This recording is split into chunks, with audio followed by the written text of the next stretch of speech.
Hari ni kita ada LC135 tukar carburetor masuk pagi tadi sebab motor bobok. Kita ada juga R15 yang masuk pagi tadi nak buat overhaul, dah siap buka, tunggu pelanggan saja. Kita ada RSX tukar TPS, motor mati-mati semput-semput dan juga settlekan fuse dia terbakar. Kita ada juga R15 overhaul baru buka pagi tadi juga masuk, dan kita ada juga yang pagi tadi masuk MT15 buat basic service. Kita ada juga FZ yang buat complete set, top set, belah clutch, belah magnet, mono belakang dan juga fork.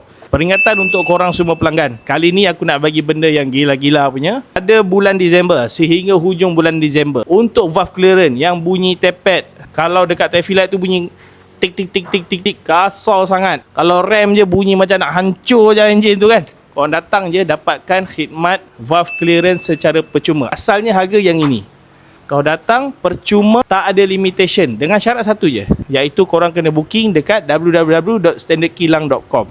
Pastikan korang tag kawan-kawan korang yang nak dapatkan valve clearance secara percuma. Ini adalah khas untuk korang untuk hujung tahun. Ingat walaupun aku bagi valve clearance saja, tapi aku bagi unlimited.